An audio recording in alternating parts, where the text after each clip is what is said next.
নমস্কাৰ বন্ধু বান্ধৱীসকল, পুনৰ এটি নতুন ভিডিঅ'লৈ আপোনালোক সকলোকে স্বাগতম জনাইছোঁ। আজি লৈ আহিছোঁ আপোনালোকৰ কাৰণে ভাৰতীয় ইতিহাসৰ কেইটামান গুৰুত্বপূৰ্ণ প্ৰশ্নোত্তৰ। প্ৰথম কুৱেশ্যনটো হৈছে সম্ৰাট অশোকৰ শিলালিপি পঢ়া প্ৰথম ইংৰাজজন কোন আছিল? ইয়াৰ উত্তৰটো হ'ব জেমছ প্ৰিন্সেপ। নেক্সট কুৱেশ্যন দিয়া আছে মহাবীৰ স্বামীয়ে ক'ত জৈন সংঘ প্ৰতিষ্ঠা কৰিছিল? ইয়াৰ উত্তৰটো হ'ব পাৱাপুৰী। নেক্সট কুৱেশ্যন দিয়া আছে কোনজন বিদেশী দূতে নিজকে ভাগৱত বুলি ঘোষণা কৰিলে? ইয়াৰ উত্তৰটো হ'ব হেলিঅডৰাছ।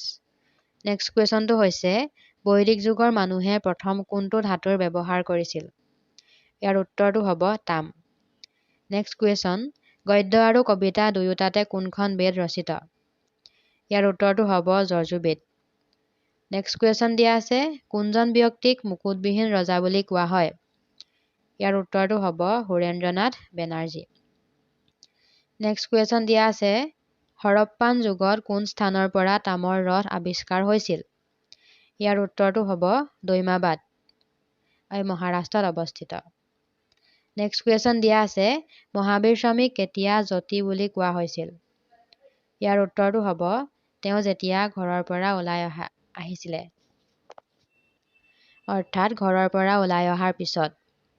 নেক্সট কুৱেশ্যন দিয়া আছে মহেঞ্জোদাৰোৰ স্নানাঘৰৰ পশ্চিমে অৱস্থিত স্তূপটো কোন সময়ত নিৰ্মাণ কৰা হৈছিল? ইয়াৰ উত্তৰটো হ'ব কুষণ যুগ। নেক্সট কুৱেশ্যন দিয়া আছে হৰপ্পান সভ্যতাৰ কোনটো প্ৰাচীন স্থানক সিন্ধৰ বাগিচা বা মৃতকৰ টিলা বুলি কোৱা হৈছে? ইয়াৰ উত্তৰটো হ'ব মহেঞ্জোদাৰো। নেক্সট কুৱেশ্যন দিয়া আছে প্ৰথম চুফী সাধু কোন আছিল যিয়ে নিজকে উনালহাক ঘোষণা কৰিছিল? ইয়াৰ উত্তৰটো হ'ব মনছুৰ হাল্লাজ।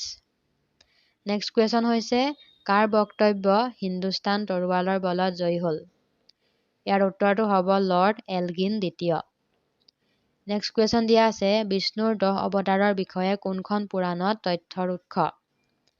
ইয়াৰ উত্তৰটো হ'ব মৎস্য পুৰাণ।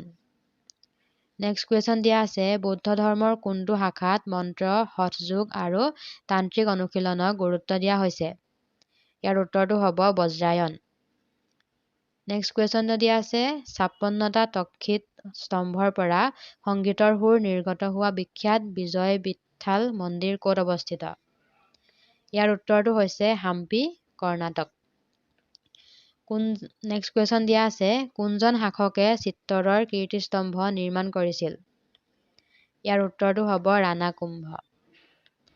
নেক্সট কুৱেশ্যন দিয়া আছে ভাৰত বিভক্ত নামৰ গ্ৰন্থখনৰ লেখক কোন?